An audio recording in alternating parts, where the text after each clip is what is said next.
Hey everybody!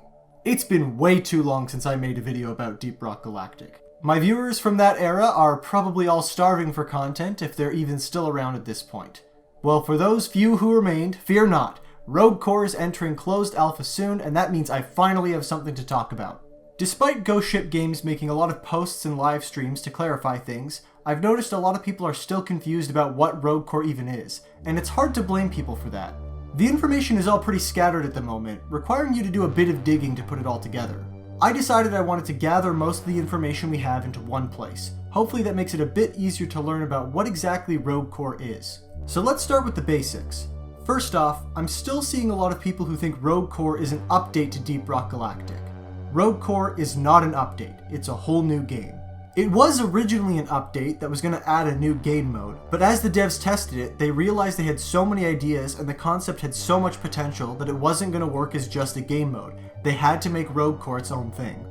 People have been complaining about this, and trust me, I've been sad going so long without updates for Deep Rock as well, but after learning about how much they've had to change, I think making a new game was the best choice. Hopefully I can help explain it so you can see how different things are. Because it's still in alpha, they've been reusing a lot of assets from Deep Rock, but there are also legitimately returning weapons and gear. However, we've got to look past the familiar and take a look at everything that's changed. First off, Rogue Core is a roguelike game, similar to RoboQuest or Risk of Rain 2. You do different runs, collect different upgrades, and try to get as far as possible. Instead of choosing specific missions like in Deep Rock, you have one goal: reach the core. You go through several stages, trying to reach the elevator at the end to go further down. Now that might sound a bit simplistic, but the variety comes from everything surrounding the basic structure. To start, you choose from one of Rogue Core's 4 new classes. An important thing to note is that the classes in Rogue Core aren't defined by their weapons and gear like they were in Deep Rock. We'll get more into that in just a bit. Instead, they are defined by their gauntlet and the abilities it gives them. We don't have full info on how the class's abilities work since we've only gotten snippets, and it's also important to consider that this is a work in progress, so they could change. But for now, let's just go through what we currently know. The first class is the Guardian. Their gauntlet creates a blast of energy that can knock back creatures, and it also has a more focused attack that can deal higher damage. The Spotter's gauntlet shoots syringes that weaken and confuse targets, and also makes them more vulnerable to damage. The Falconeer, which is probably going to be my main, has a gauntlet that can control a robotic bird. This bird drone will dive bomb enemies and electrocute them. Finally, we have the Slicer. Pretty straightforward, their gauntlet gives you a gigantic energy blade that hits enemies in a wide area in front of you. These abilities are the only thing that will remain consistent for your playstyle. When it comes to pretty much everything else, it's all randomized. You start the mission by choosing a weapon and a traversal tool. These can have different rarities, which, based on footage, improve the stats of the weapons and gear. Also, I'd like to add, I have the feeling that a lot of people will complain that these new weapons aren't getting added to Deep Rock Galactic. I'd like to take time to remind people that adding new weapons to Deep Rock Galactic is very difficult because they need to create at least 4 builds, 6 overclocks, and all the weapon skins for every new gun.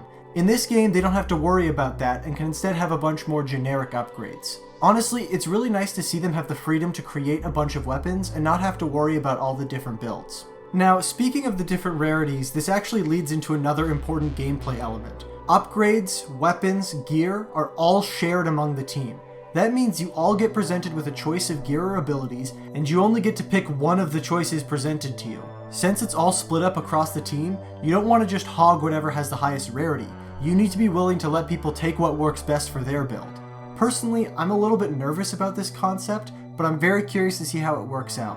Hopefully the alpha will give us a better idea of how this ability works, and give the devs some feedback in case they need to tweak it. Once you've chosen your gear, it's time to dive into the missions. When you're in, it's not just a race to the elevator, unless you're speedrunning, I guess. You need to mine a new resource called Exponite. It works like experience points in other games. Who would have thought? You need this to level up and gain new upgrades. As you go through the caves, you'll find machinery and bases left behind by the dwarves that work down here. This is actually one of the coolest parts of the game. Structures can generate in the caves. This is something we haven't seen before in Deep Rock Galactic, so it'll be cool to explore. These structures and devices act a little like machine events in Deep Rock Galactic, serving as optional challenges that allow you to gain more Exponite or upgrades. An important part of the gameplay is determining if it's worth the risk to try and clear the event, or if you should just rush to the exit. Of course, it's not going to be a stroll in the park. You'll have a bunch of freaky looking monsters trying to kill you. Originally they were going to reuse some bugs from Deep Rock Galactic, but instead they've opted to create a bunch of brand new enemies for us to fight. We've gotten a close look at some of the beasts, but there are a few we've only seen glimpses of. Let's quickly go through some of the enemies we're going to be fighting, starting with the ones we know the most about. We're already familiar with the Core Spawn Crawler since it was introduced in Season 5 of Deep Rock Galactic, but it returns in this game as well, serving as one of the main enemies. The Core Spawn Creeper serves as the basic grunt of this game. They're weaker versions of the Crawler. The Core Spawn Scorcher is a ranged version of the Crawler that spits fireballs from a distance. It acts kind of like a mix of the Glyphid Acid Spitter and the Septic Spreader. The Core Spawn Clamorhead. These are the big beefy boys of the Core Spawn crew. They use shockwaves to knock you around and are very tanky. The Core Spawn Edgestalker is next, and in my opinion these are the coolest looking of the bunch. They're ranged like Scorchers, but act more as snipers, keeping very distant and shooting with really quick projectiles. The Rafcan Thrasher are the flying enemies of Rogue Core. Unlike the Mactera, these guys aren't ranged, they ram into you to deal damage. The Rafcan Rammer is similar to the Thrasher, but much bigger. These guys knock you about kinda like the Kroner Shellbacks. We've also seen a few other enemies, like these weird little guys. Maybe they're a replacement for the Swarmers? There's also this thing that's digging about. Both of them showed up in the Triple I livestream announcement. Hopefully we'll get to see more of them soon. After fighting your way through all these new enemies, you're going to reach the end of the mission. What exactly happens at the end of the mission is still kind of ambiguous. We've been told there will be boss battles, so I'd say it's a pretty good guess that the mission ends with a fight against some new big bad monster. We also know that after every mission there will be some sort of permanent upgrade progression, although we don't know exactly what that is, since last we heard about it, the devs were still working that out. That's a basic overview of everything we know about Rogue Core so far. If you're someone who's confused, hopefully this gives you a bit of a better idea what the game is like. I'm also going to put some links to other resources down in the description, so if you want to hear from the devs themselves, go check out those videos. I'm really hoping to get into the early alpha when it comes out. I'm not sure what the policy will be for videos, but if I do get in and I am allowed to record, rest assured I will upload the footage. To everyone who gets in the alpha, I look forward to hearing about it, and I'm really excited to learn more about what Ghost Ship has in store. Thank you all so much for watching, and I'll see you next time.